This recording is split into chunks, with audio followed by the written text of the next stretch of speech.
욥기 22장 1절부터 11절입니다. 대만 사람 엘리바스가 대답하여 이르되 사람이 어찌 하나님께 유익하겠느냐? 지혜로운 자도 자기에게 유익할 따름이니라. 내가 의로운들 전능자에게 무슨 기쁨이 있겠으며 내 행위가 온전한들 그에게 무슨 이익이 있겠느냐? 하나님이 너를 책망하시며 너를 신문하심이 너의 경건함 때문이냐? 내 악이 크지 아니하냐? 내 죄악이 끝이 없느냐? 까닭없이 형제를 볼모로 잡으며 헐벗은 자의 의복을 벗기며 목마른 자에게 물을 마시게 하지 아니하며 줄인 자에게 음식을 주지 아니하였구나. 권세 있는 자는 토지를 얻고 존귀한 자는 거기에서 사는구나. 너는 과부를 빈손으로 돌려보내며 고아의 팔을 꺾는구나. 그러므로 울무들이 너를 둘러있고 두려움이 갑자기 너를 엄습하며 어둠이 너로 하여금 보지 못하게 하고 홍수가 너를 덮느니라. 아멘. 오늘 말씀 욥기 22장 1절부터 11절 말씀입니다. 오늘 말씀은 엘리바스의 3차 변론을 다루는 가운데 욥의 악행으로 추정되는 구체적인 사례를 제시하며 욥의 고난이 그의 악행의 결과다라는 사실을 다시 강조하는 모습입니다. 1절부터 3절 말씀을 보면 하나님의 절대성을 강조함으로써 욥이 인과응보의 비현실성을 주장하며 자기의 의로움을 강력히 주장하는 데 대한 비판입니다. 즉 하나님은 인간의 지혜로 말미암아 어떤 유익을 얻는 것도 아니고 인간의 의로움으로 말미암아 어떤 소득을 얻는 것도 아니기 때문에 하나님의 심판은 공평하고 하나님께서 자신의 유익을 위해 인간을 벌하신다라는 것은 상상할 수도 없으므로 하나님께서 욥을 벌하실 사실을 두고 볼 때 욥이 악하다는 것이 자명한 사실이다라는 이야기입니다. 4절부터 9절은 욥의 고난이 그의 죄 때문임을 다시 한번 이야기하며 욥의 범죄의 사례들을 제시합니다. 엘리바스가 제시한 욥의 범죄는 무엇입니까? 부유하고 신분이 높은 자가 저지르기 쉬운 그런 비열한 모습입니다. 즉 가난한 자로부터 재물을 착취하고 굶주린 자나 나그네에 대한 외면, 부정한 방법에 의한 토지를 획득하고 고아와 과부 등 힘없는 사람들에 대한 억압을 이야기합니다. 하지만 엘리바스가 욥이 범했다라고 제시한 이런 구체적인 사례는 욥이 실제로 범한 것이 아니라 욥이 범하였을 것이다 라고 여겨진 죄목을 그가 추측해서 제시한 것일 뿐입니다. 끝으로 10절, 11절에서는 욥의 고난이 위에서 말한 범죄 때문이다 다시 한번 강조합니다. 여기서 보듯이 엘리바스는 욥을 악인으로 몰고 가는 것으로만 그치지 않고 이제는 아예 욥이 짓지도 않은 그런 죄까지 만들어 뒤집어 씌움으로 인과응보에 근거한 자신의 주장이 정당하다라고 다시 한번 강조합니다. 이렇게 욥을 위로하기 위한 친구로 왔다가 자신의 주장의 정당성을 옹호하기 위해서 이제는 친구에게 없는 죄목까지 만들어서 뒤집어 씌우는 그런 엘리바스의 모습에 인간이 얼마나 자기의 잘못됨을 인정하기 어려운 존재인가를 다시 한번 우리에게 가르쳐주고 있습니다. 어쨌든 이런 모습을 보면서 오늘 말씀을 보게 되면 인간의 의나 수고는 하나님께 아무런 유익함이 되고 있지 않다라는 것을 볼 수가 있습니다. 2절 3절에서 엘리바스는 사람이 어찌 하나님을 유익하게 하겠느냐? 지혜로운 자도 스스로 유익할 따름이라. 내가 의로운 전능자에게 무슨 기쁨이 있겠으며 내 행위가 온전한들 그에게 무슨 이익이 있겠느냐? 이렇게 반문합니다. 즉 인간의 수고, 의나 수고는 하나님께 아무런 유익을 주지 못한다라는 이야기입니다. 엘리바스가 여기서 지금 말하는 이것을 말하는 이유가 무엇입니까? 욥이 고난을 당하는 것은 그의 죄 때문이다라는 것을 죄 때문이라는 자신들의 주장의 논리적 타당성을 부여하기 위한 것입니다. 즉 하나님은 인간의 지혜로 말미암아 어떤 유익을 얻는 것도 아니고 인간의 의로움으로 말미암아 어떤 소득을 얻는 것도 아니기에 하나님의 심판은 공평하고 하나님께서 자신의 유익을 위해서 인간을 벌하신다는 것 상상할 수도 없고 하나님께서 욥의 고난을 두고 볼 때 욥이 악하다는 것이 분명한 사실이라는 이야기입니다. 엘리바스의 논리가 합당하느냐 생각해보면 전혀 그렇지 않습니다. 엘리바스의 논리는 그럴듯해 보이지만 그의 논리는 철학적인 그런 궤변에 지나지 않음을 볼 수가 있습니다. 인간이 하나님을 유익하게 하지 못한다고 해서 고난당하는 것이 하나님의 심판의 결과라 말하는 것은 지나친 해석입니다. 그럼에도 불구하고 엘리바스는 아주 중요한 사실 한 가지는 이야기하고 있습니다. 바로 우리의 의나 수고가 하나님께는 아무런 유익도 되지 않는다라는 사실입니다.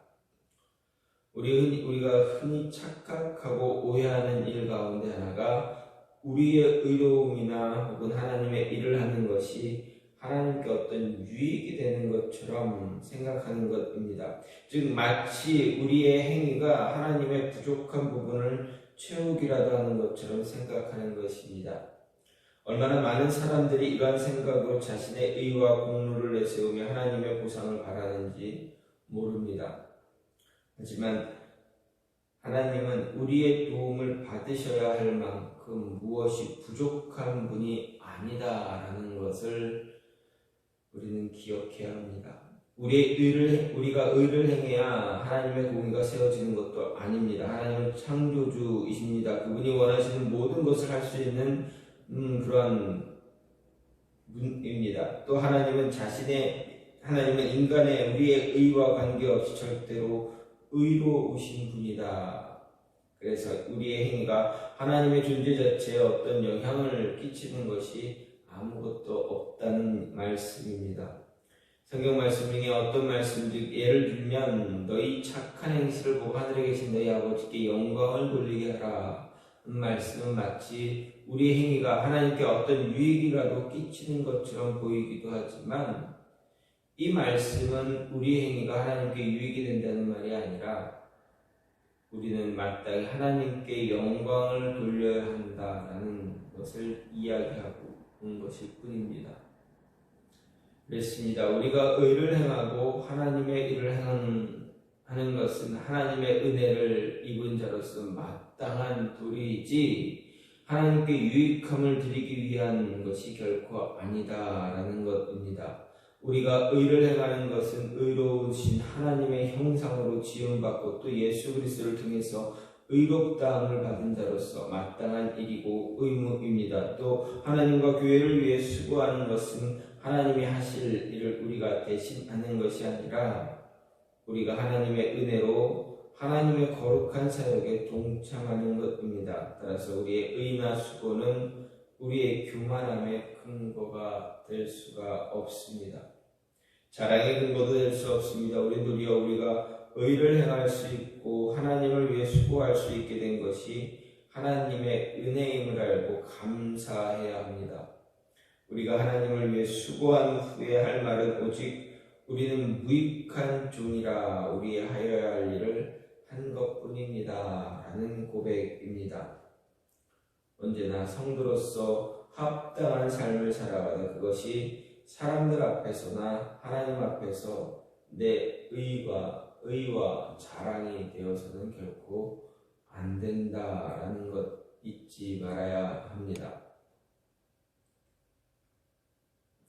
또 한 가지는 우리가 진리의 한 면만을 보고서 전체인 것처럼 오해하는 그런 모습 갖지 않아야 합니다.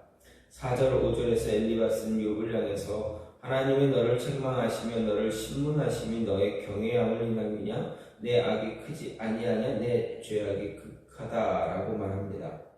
욥은 친구들이 자신의 고난의 원인이 자신의 죄에 있다 단정한 데 대해서 자기에게는 하나님의 심판을 받을 만한 특정한 죄를 지은 사실이 없고 자기는 의롭다 거듭 주장하고 있습니다.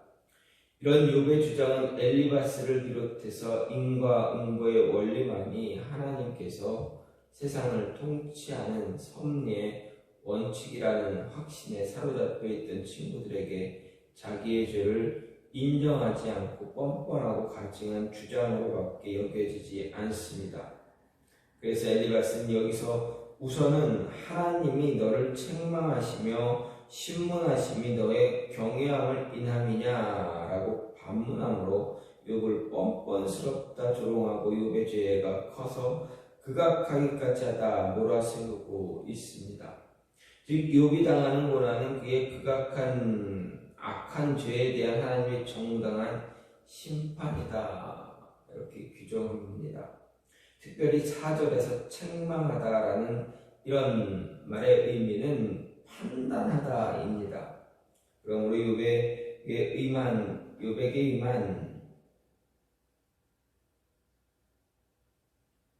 신문 즉 고난은 까닭없는 것이 아니라 하나님께서 그의 행실을 선악간에 판단하신 결과라는 의미입니다. 그러면 엘리바스의 이 주장이 성경과 완전히 잘못되어 배치되는가? 그렇지는 않습니다.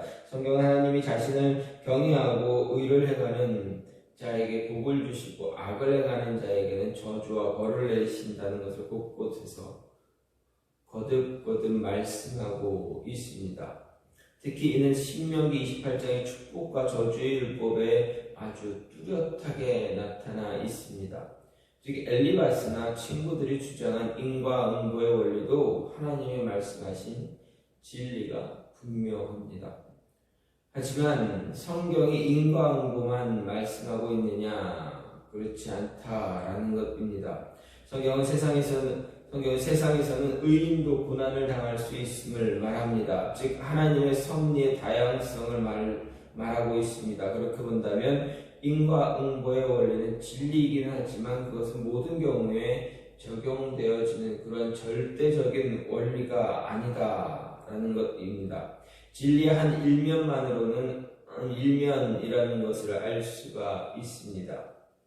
물론 종말론적으로 보면 인과응보의 원리는 절대적인 진리입니다. 왜냐하면 하나님은 마지막 때에 자신의 공의를 완전히 실현하기 위해서 실현하셔서 선과 악에 대해 세상을 심판하실 것이기 때문에 그렇습니다. 하지만 세상에서 인과응보의 원리는 부분적인 진리입니다. 엘리바스와 다른 친구들의 문제점은 이에 대한 분명한 지식이 없다라는 것으로 생겨납니다. 그들은 부분적인 진리에 불과한 인과응보의 원리를 절대적인 진리로 여기고 무조건 욥에게 적용하고 있다. 그래서 욥을 악한 죄인으로 몰아세우는 그러한 잘못을 범하고 있습니다. 근데 문제는 우리도 이런 잘못을 흔히 범한다라는 것입니다. 즉 우리들도 진리의 한 부분을 알면서 마치 전부를 아는 것처럼 여기고 그것으로 다른 사람들을 함부로 판단하거나 또 마치 절대적인 것처럼 확대 해석함으로 인해서 실제로는 진리를 왜곡하는 어리석은 모습을 갖고 있다라는 것입니다. 특히 그런 잘못은 하나님의 말씀을 종합적으로 보지 않고 어떤 특정한 일부만 보거나 자기 중심적으로 성경을 이해하는 사람들에게 참 많이 나타납니다. 하나님의 말씀인 성경은 종합적으로 종합적으로 보고 이해하려 할 때만 바른 결론에 이를 수가 있습니다. 성경은 하나님의 구속사라는 그런 통시적인 관점에서 기록되어져 있습니다. 그래서 어느 한 부분만을 강조하게 되면 분명 그 진리에서 벗어나게 되어 있습니다. 그래서 어느 한 부분만 따라서 우리는 성경의 어느 특정 부분만 대해서 잘 알아야 특정 부분에 대해서도 잘 알아야 하지만 전체적인 종합적으로 전체적인 부분을 통해서 큰 부분을 통해서 아는 것도 아는 모습에도 굉장한 힘을 쓰고 노력해야 한다라는 것입니다. 한 면만 보고 하나만 알면서 전부를 아는 것처럼 이야기하거나 바라보는 그런 어리석은 모습이 우리 안에 있지 말아야 한다라는 것입니다. 오늘 말씀은 우리의 의나 수고가 하나님 앞에 아무런 소용이 없다, 아무런 유익을 주지도 못한다 라는 것입니다. 때론 가끔가다 사람들은 그렇게 이야기합니다. 내가 이렇게 노력하고 내가 이런 많은 것들을 했는데 하나님이 나를 사용하지 않으면 손해 아니겠느냐라는 이야기를 합니다. 하나님께서 나를 사용하시기 위해서 이렇게 준비하시고 많은 시간 동안 많은 기간 동안 나를 이렇게 하시지 않았느냐, 그런데 나를 사용하지 않으시면 손해 아니냐라고 생각하며 이야기하는 사람들이 있습니다. 그런데 정말 그러는가 생각해보면 그렇지 않다라는 이야기입니다. 내가 잘못해서 나의 잘못으로 인해서 하나님이 나를 사용하시지 않는다면 손해가 되는 것이 아닙니다. 분명 하나님은 하나님의 일을 위해서 준비시키는 자들이 많습니다. 하나님의 일을 하기 위해서 정말 부름받기 위해서, 쓰임받기 위해서 노력하는 사람들이 얼마나 많습니까? 나는 그 가운데 하나의 일부일 뿐이다 라는 것을 생각한다면 그러한 생각하지 못합니다. 내가 준비가 안 되어 있으면 다른 사람 쓰시면 됩니다. 하나님이 나를 안 쓴다고, 나를 사용하시지 않는다고 해서 하나님께 손해가는 것은 아무것도 없다라는 것. 우리의 의나 수고는 하나님께 전혀 아무런 유익도 되지 못한다라는 것 잊지 마시고, 쓰임받을 수 있을 때, 우리가 하나님의 일을 감당할 수 있을 때 정말 열심을 가지고 열정을 가지고 감당할 수 있어야 된다라는 것입니다. 그리고 한 면을 아는 것이 하나를 아는 것으로 전체를 아는 것처럼 오해하지 말아야 한다라는 것 기억하시기 바랍니다. 하나님의 한 부분을 알면서 전체를 아는 것처럼, 하나님의 뜻을 조금 알면서 전체를 아는 것처럼 의시되거나 교만한 모습 갖지 말라라는 것 잊지 마시고 늘 겸손함으로 하나님의 뜻을 더 많이 헤아리기 위해서 노력할 수 있는 저와 여러분의 모습이 되길 간절히 소망합니다. 이 시간 같이 기도하기로 하는 것은 하나님, 우리로 하여금 교만한 자의 모습이 되지 않도록, 교만한 자의 모습은